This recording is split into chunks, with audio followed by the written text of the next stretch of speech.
What's up, people? Orsicourse here, coming at you with another Paragon deck build. Today we're going to go ahead and take a look at my girl Sparrow. I haven't done a deck build for her in a while, so I wanted to do a new one with her since I'm using a few new cards, or one new card really. So let's go ahead and jump into it.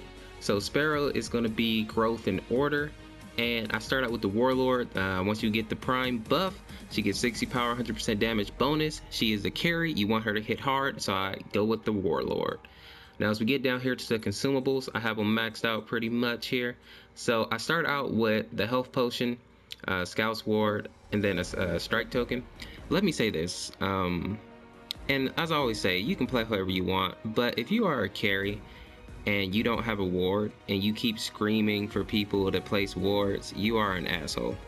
You need to put wards in your deck if you want wards, especially if you're going to be bitching about people not having wards. And I say this every video, but maybe I'm not large enough to where people hear this.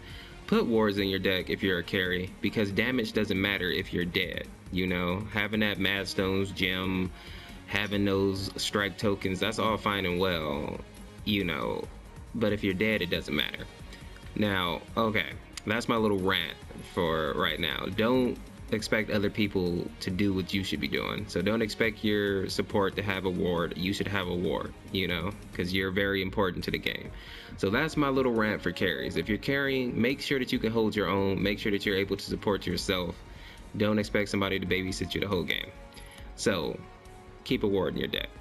Now, I also have strike tokens and a healer token. So if I do need to play more cautiously, if I have, you know, like let's say you have a Kalari in the game and she's giving you hell, you know, she keeps coming into your lane invisible trying to get you, I might play a little more cautiously, keep the healer token in, just so I can sit back and hopefully let them freeze up the lane. So that's how I'm building right there. The strike tokens, usually if I'm floating a point and I need to go back, that's when I fill in with strike tokens. Now as we get down here to the deck proper, I'm building 3 silver spears with all damage. Now, I'm only going to show one because they're all the same. Now, I like the silver spear because it does give you a nice little boost to damage. You could go with the adamant blade or adamant edge and get a little more damage, but this one also gives you that health regen, that little bit of mana, which the mana isn't really a big deal for Sparrow, but that health regen, especially once you get all 3 of them up, is pretty good on top of the healer's token. It really helps you farm early on, because even if you do take some poke damage, even if you are getting even if you do get caught out a little bit, as long as you're not overextending, you're gonna get away most likely, and you're gonna get a lot of your health back. So I like going with the silver spears because I like to play a little more cautiously with my carries early game, and this allows me to do that. And now, especially if you have a good support with you, I mean, it's almost, you're not gonna die early game. It's really hard unless the team is coordinated. Now as we get in here, I don't keep a ward for the late game. Now by the time I get full build, we're usually going for the kill, so I don't keep my ward in at that point.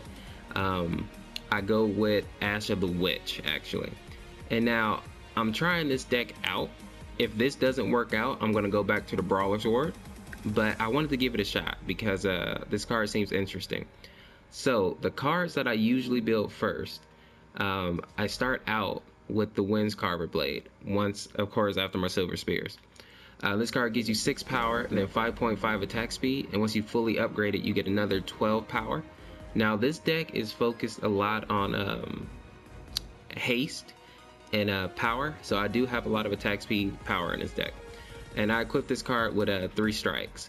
So that right there gives me a nice boost to damage. I don't have very high attack speed at this point, but my damage is good. That's going to help with the last hitting. If I can set up a kill, having that extra damage will definitely help.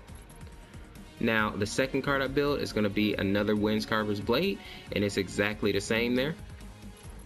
Now this is where I might mix it up a little bit. Depending on what I think I need, I might either go with Ash of the Witch at this point.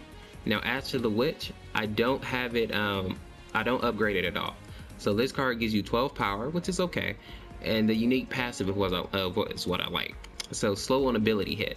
Enemies hit by abilities are slowed by 150 max movement speed for 1 second. Now I like this card because with Sparrow, when you're trying to get your relentless stacks up, you usually start a fight out with Hell of Arrows anyway, which deals ability damage, which right there will slow the enemy down, will keep them in your Hell of Arrows for a little bit longer, maybe get an extra hit in. And you also have your Snipe, which also does ability damage, which can slow them down as well. The reason I like both of these is because they help you chase down enemies. Now, what I see a lot is that people with this new movement speed, people, once they get away from you, they can just run back to their jungle. And what a lot of people do, they chase them all the way to their jungle. But with Ash of the Witch, you can actually slow these people down. You know, Hell of Arrows, your Snipe, slow those people down so that you or your teammates can catch them before they get to that point. Because usually once they're running, they're gone. But this card changes that up a little bit.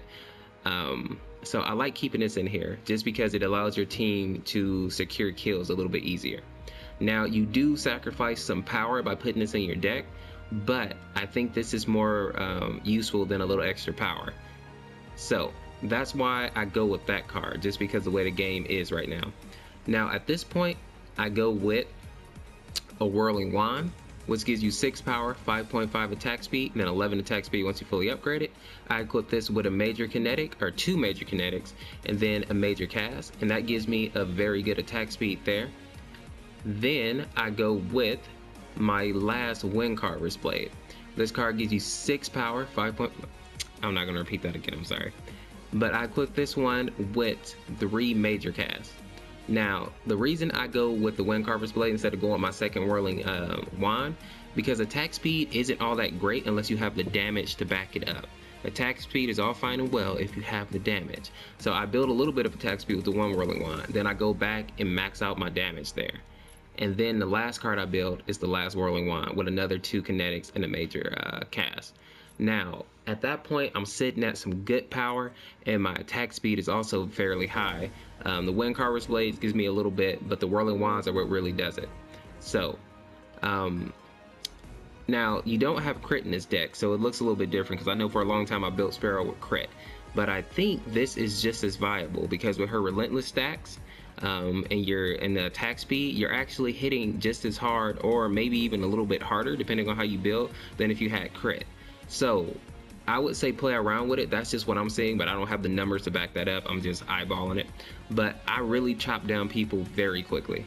So try it out. Let me know what you think. Let me know how Ash of the Witch is working for you. The only other character that I've tried it out so far on is Smg, and it seems to work pretty good on her because of course her main source of ability damage is the little wolf that she throws out, the lane tempo. So it works well with her. But let me know what you think. I'm always willing to hear what other people are building and any feedback on the deck builds. As always, people, if you like this video, make sure to drop a like, subscribe if you're not subscribed already, and make sure to share the video out. It helps me out a lot, and you know, somebody else might get something out of it. So it's all appreciated. As always, thank you for watching the video, people. We will see you in the next one. Peace.